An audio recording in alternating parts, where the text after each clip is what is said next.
The year was 2387. Captain Jake Morrison stood on the bridge of the USS Harbinger, watching the stars through the main view screen. His ship had been exploring space for 6 months now, looking for new worlds where humans could build colonies. Space was big and lonely, but Jake liked the quiet. The Harbinger was not a big ship. It carried only 40 crew members and was built for exploring, not fighting. Jake had been a captain for 10 years now, and he had never seen real trouble. The galaxy seemed peaceful enough. "Captain," said Communications Officer Danny Price, from his station, "I'm getting a distress signal." Jake walked over to Danny's console. The young man looked worried. "Where is it coming from?" "The Kepler 442 system, sir." "But that's strange. According to our star charts, that system is marked as restricted by the Galactic Council." Jake frowned. The Galactic Council was made up of 12 different alien species who worked together to keep peace in the galaxy. If they marked a system as restricted, it usually meant something dangerous lived there. "What kind of distress signal?" Jake asked. "It's not human, sir. The language is, I think it's Korthak." Jake felt his blood go cold. The Korthak Empire was one of the most feared military forces in the galaxy. They conquered weak planets and enslaved the people living there. If a Korthak ship was sending a distress signal, something very bad had happened. "Set course for Kepler 442, Jake ordered, "and send word to Earth Command that we're investigating." The USS Harbinger jumped to faster-than-light speed. The journey took 3 days. When they arrived at the Kepler 442 system, Jake saw something that made his stomach turn. Floating in space near a brown planet were pieces of metal and debris. It was the remains of a massive Korthak warship. "My God," whispered Chief Science Officer Lisa Brooks. She was looking at her scanner readings with wide eyes. "Captain, that was a Korthak battlecruiser. Those ships can destroy entire cities." "What could have done this?" Jake asked. Lisa worked at her station for several minutes. "I'm detecting a weak life sign on the planet's surface. Someone survived the crash." Jake looked at the planet on the main screen. It was an ugly brown world with thick clouds covering most of it. The Galactic Council database said it was a Class X death world. That meant the air was poison, the gravity was too strong, and everything on the planet wanted to kill you. "Sir," said Security Chief Amy Rodriguez, "I don't recommend going down there. Death worlds are called that for a reason." Jake nodded. Amy was right to be worried. Humans came from Earth, which was already considered a dangerous planet by most alien standards. But Class X death worlds were much worse. Only the toughest species in the galaxy could survive on such planets. "Prepare a shuttle," Jake said. "I'm going down with a small team." "Captain, that's too dangerous," Amy protested. "Someone is dying down there, Amy. We can't just leave them." Jake picked Amy, Lisa, and Medical Officer Dr. Karen White to come with him. They put on special protective suits and took extra air tanks. The shuttle ride down to the planet was rough. The thick atmosphere shook their small ship like a toy. They landed near the crashed Korthak ship.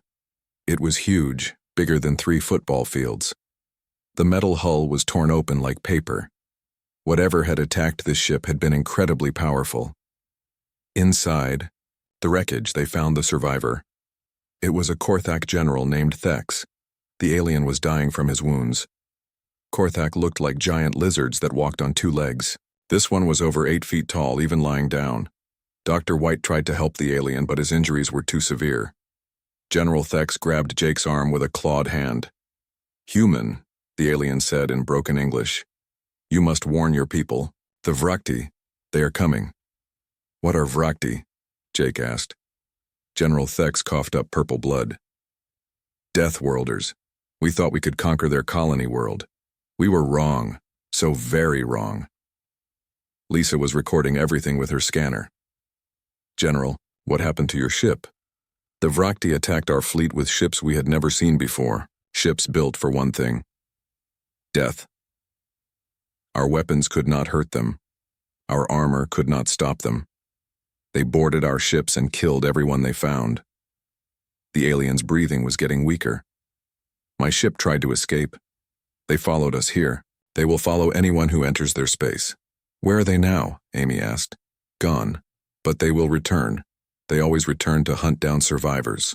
General Thex looked directly at Jake. Human, your species is young. You do not understand the galaxy yet. There are things out here that even the Korthak Empire fears. Dr. White checked her medical scanner. His life signs are failing. General. Thex squeezed Jake's arm harder.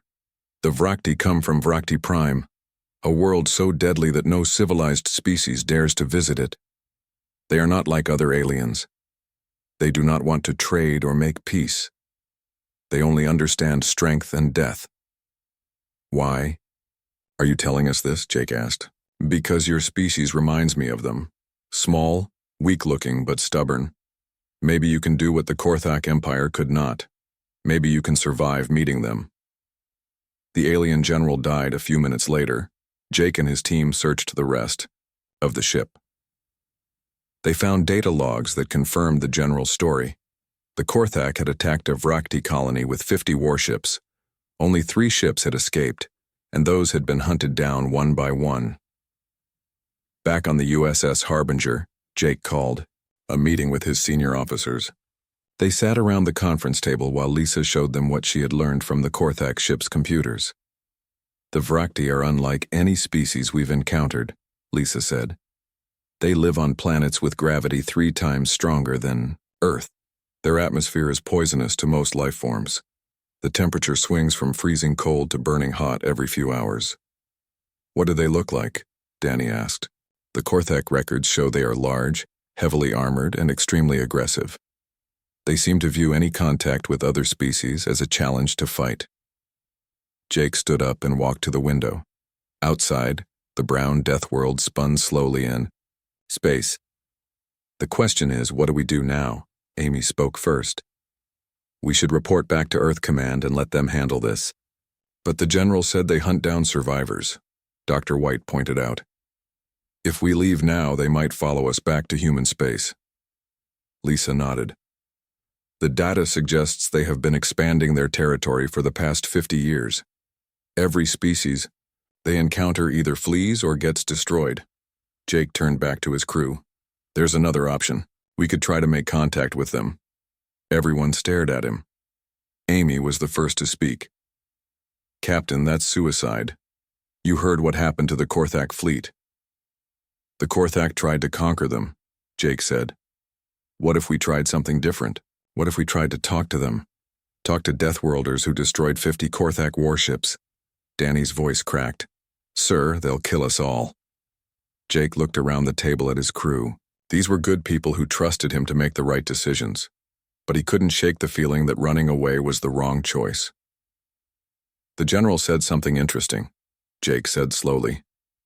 He said our species reminds him of the Vrakti, small and weak-looking but stubborn. Lisa frowned. What are you thinking, Captain?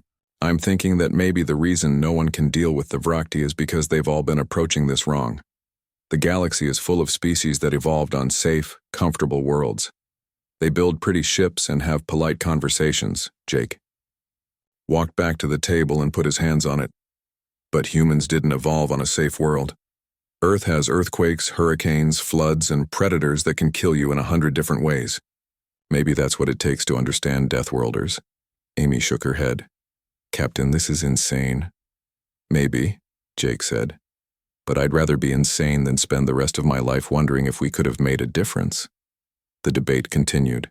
For 2 more hours, but in the end, Jake made the decision.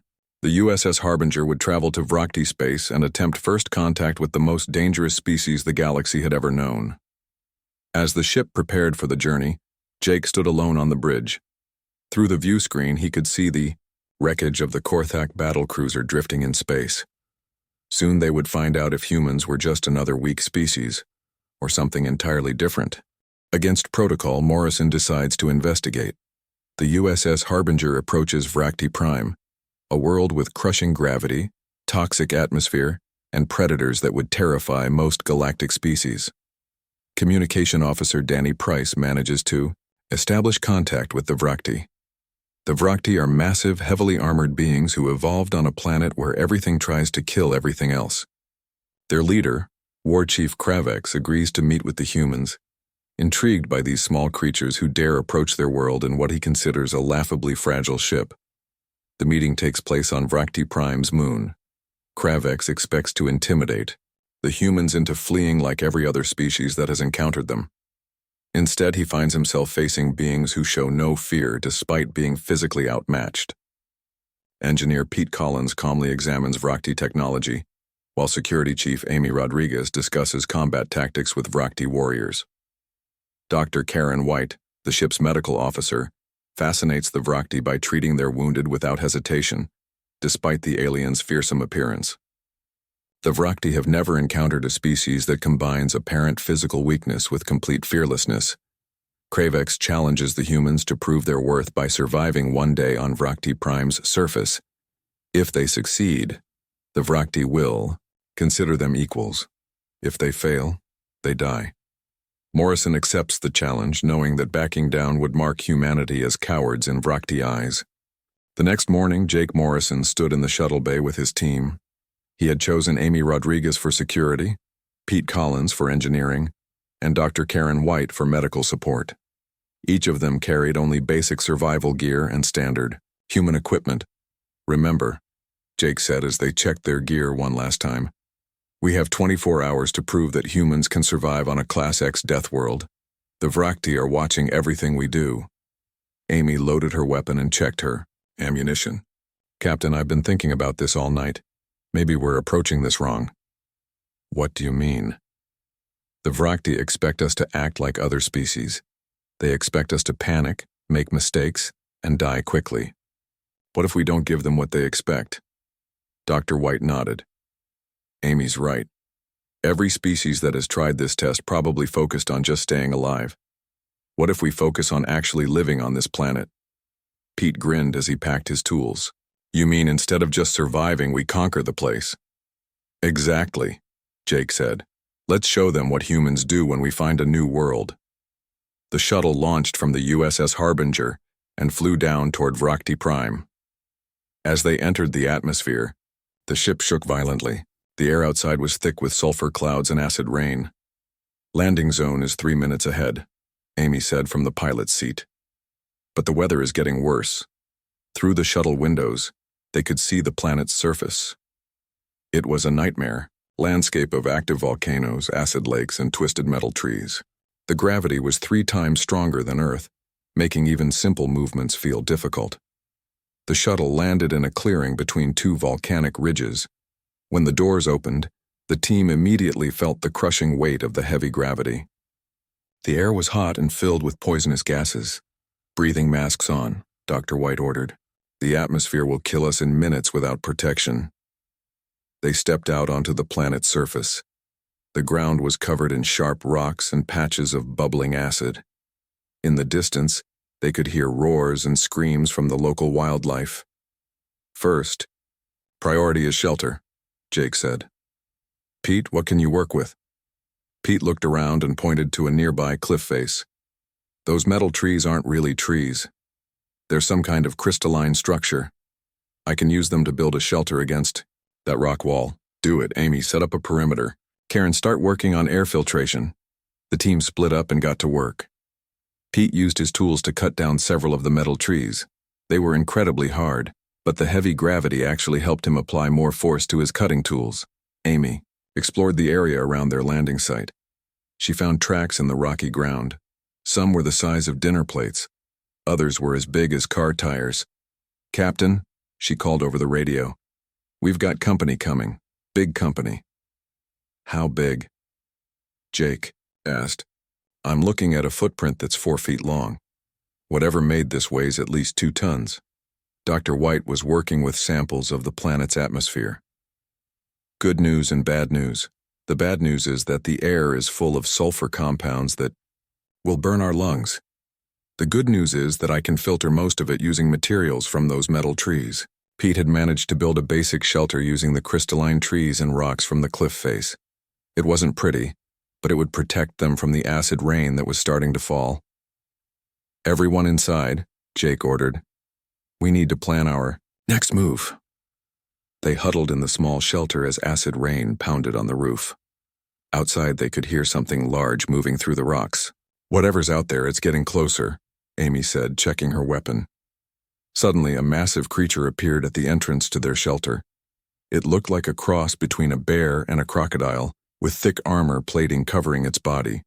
It was at least 12 feet long and had teeth the size of knives.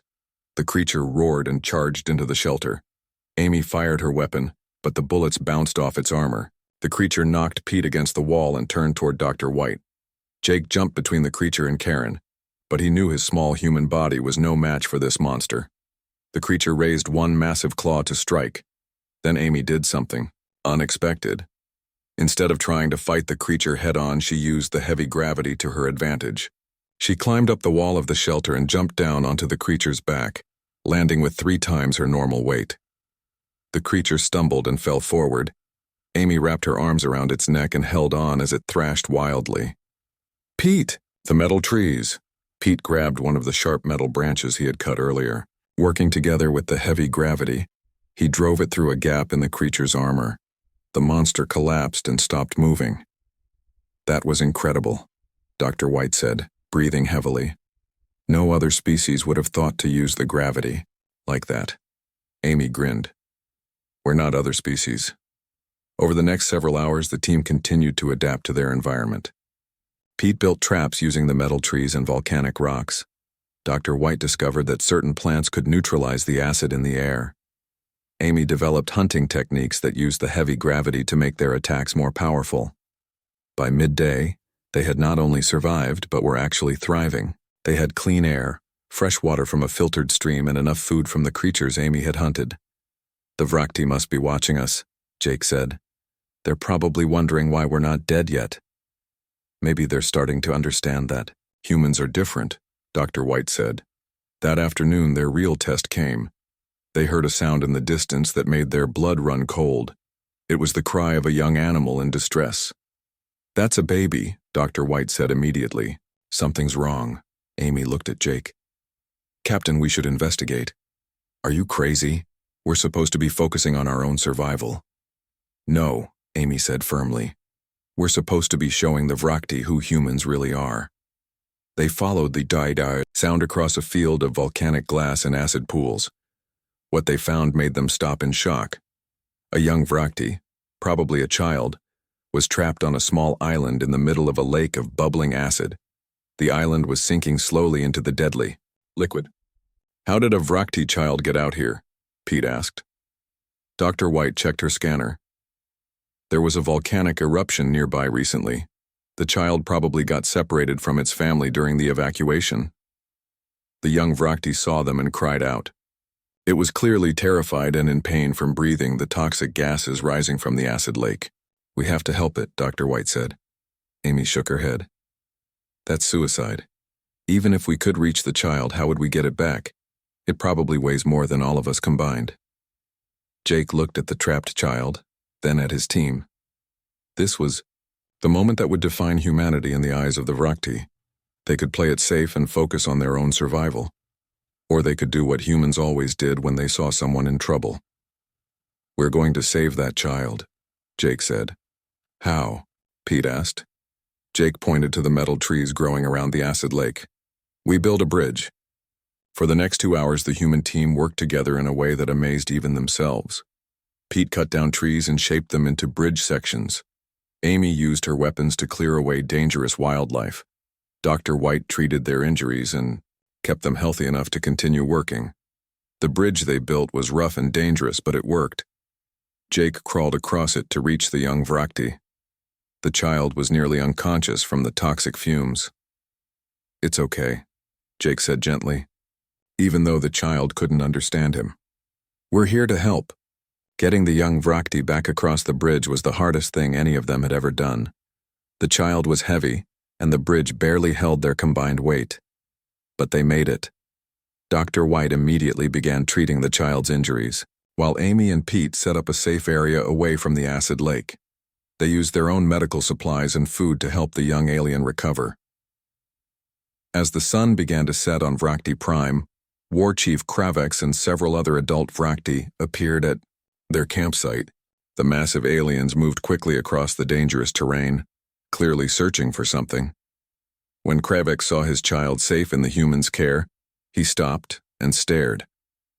The look in his eyes was something none of the humans had expected to see. Gratitude. You saved my son, Kravik said quietly. Of course we did, Jake replied. That's what humans do. Kravik looked around at their shelter, their equipment, and the evidence of their successful day on his deadly world. You did not just survive Vrakti Prime, you mastered it. And then you risked everything to save a child that was not even your own species. Any decent person would have done the same thing, Dr. White said. Kravik made that deep laughing sound again. No, they would not. In all the years we have given this test, no species has ever stopped their own survival efforts to help another. You are truly different from all others. The young Vrakti child had recovered enough to stand. It walked over to Jake and gently touched his arm with one clawed hand. Then it said something in the Vrakti language. What did it say? Jake asked. Kravik's eyes seemed to glow in the dim light. It said, "Thank you, small warrior." As darkness fell over Vrakti Prime, Jake and his team prepared to return to their ship. They had passed the test, but more importantly, they had shown the Vrakti that humans were a species worth knowing. The real challenge, however, was yet to come. 3 days after the successful survival test, Jake Morrison was meeting with War Chief Kravik on Vrakti Prime's moon when the alarm started screaming. Both humans and Vrakti rushed to their ships to check what was happening. Captain, Danny, Price's voice crackled over the radio from the USS Harbinger. We've got big trouble. Long-range sensors are detecting a massive fleet heading this way. Jake ran to his shuttle with Amy Rodriguez close behind. How big is massive? 500 ships, sir, and they're all Korthak design. War Chief Kravik heard the transmission through his own communication system. His massive frame seemed to grow even larger as anger filled his eyes. The Korthak Empire has come for revenge. Within an hour, both the human and Vrakti ships were back in space, watching the approaching enemy fleet. The Korthak ships were huge, each one bigger than anything humanity had ever built. Their black hulls were covered with weapon ports and armor plating. This is Emperor Vex Thul of the Korthak Empire, a voice announced over all radio frequencies. We demand the immediate surrender of both the human and Vrakti forces. You have 1 hour to comply, or we will destroy every ship and planet in this system. Jake looked at the enemy fleet on his main screen. The USS Harbinger was tough for a human exploration ship, but it was nothing compared to those Korthak warships. Even the Vrakti ships built for close combat seemed small next to the enemy fleet. War Chief, Jake said over the communication link to Kravik's ship.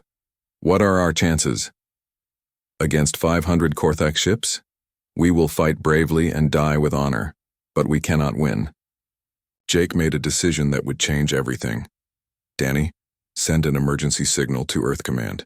Tell them we need immediate military support. Sir, the nearest Earth fleet is 6 days away. We don't have 6 days. Send the message anyway. And use Priority Alpha codes. Amy looked at Jake with confusion. Priority Alpha? Captain, that's only used for planetary invasion threats. That's exactly what this is, Jake said. If the Korthak destroy us here, they'll know that humans and Vrakti are working together. They'll attack Earth next to prevent an alliance. The hour passed quickly. When Emperor Vex Thul's deadline arrived, both Jake and Kravik refused to surrender.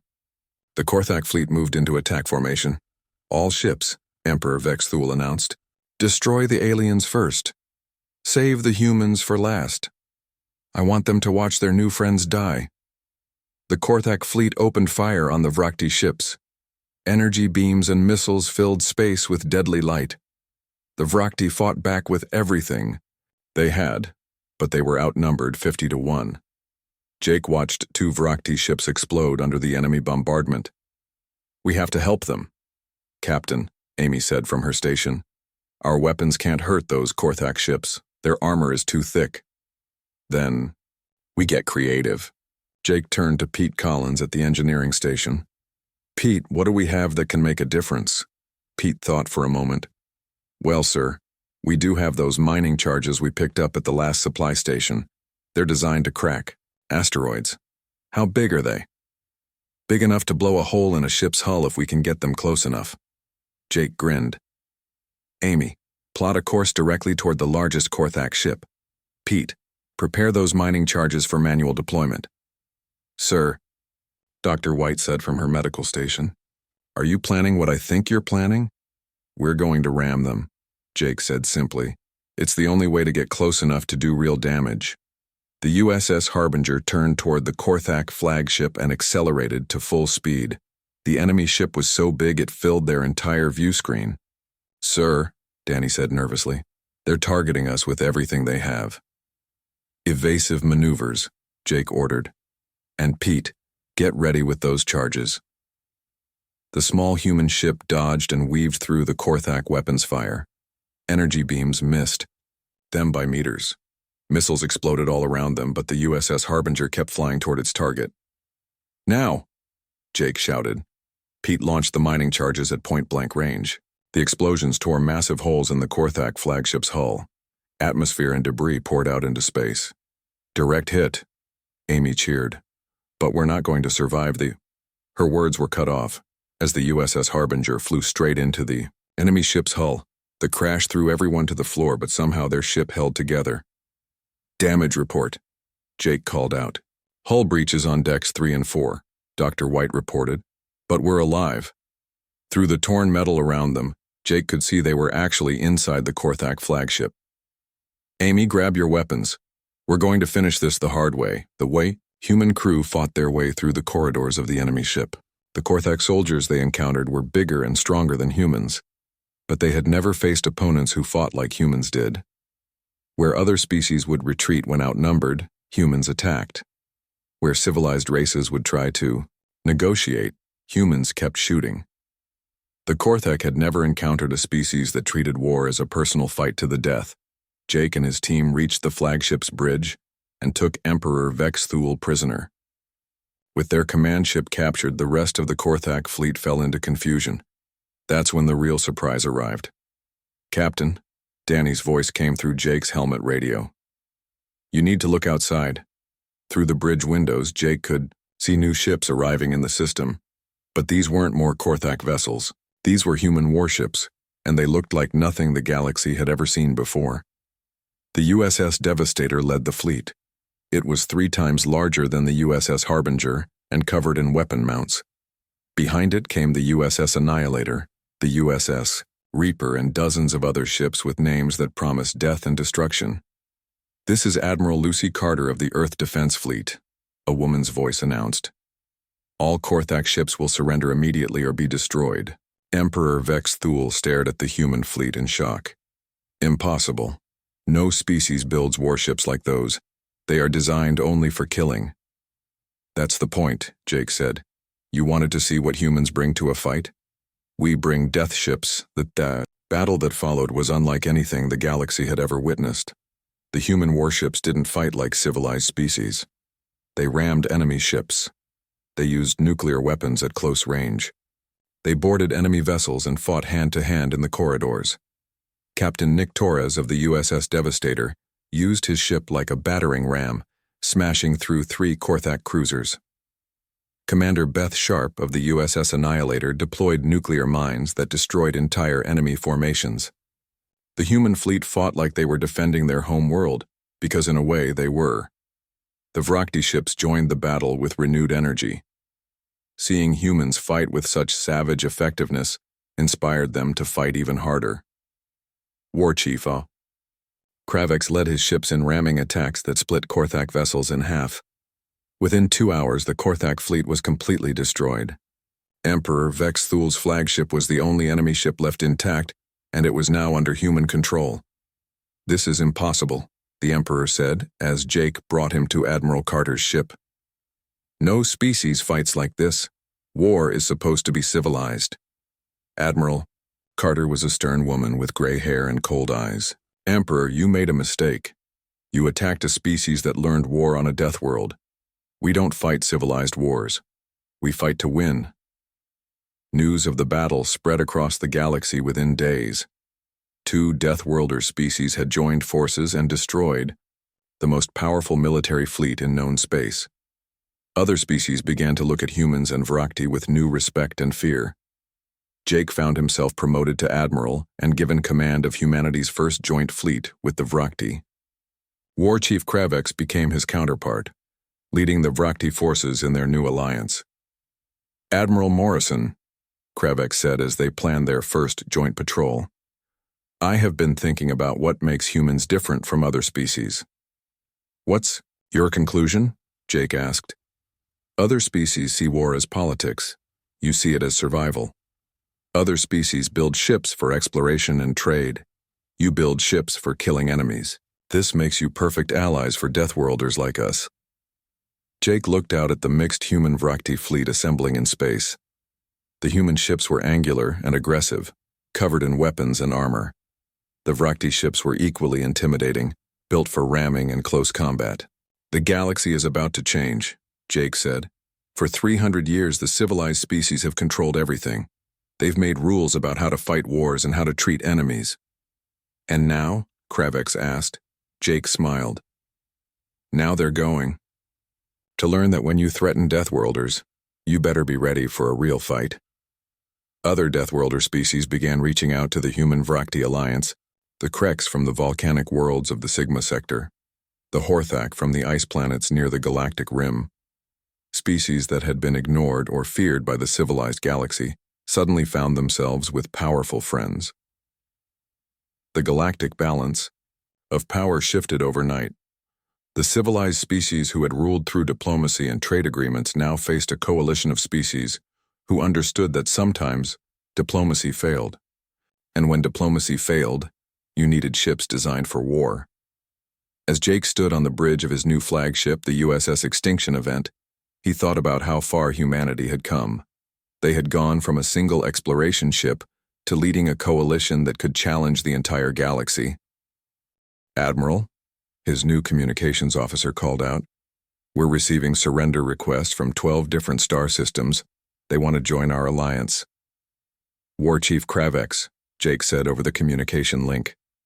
"It looks like word of our capabilities has spread." Kravex's deep laughter filled the bridge. "The galaxy is learning what happens when Deathworlders unite. They are discovering that death ships are more effective than pretty ships."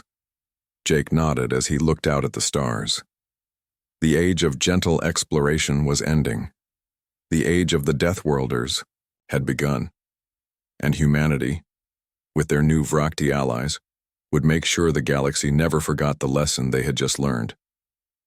When you meet Deathworlders, you better hope they come in peace. Because if they come for war, they bring only death. Ships.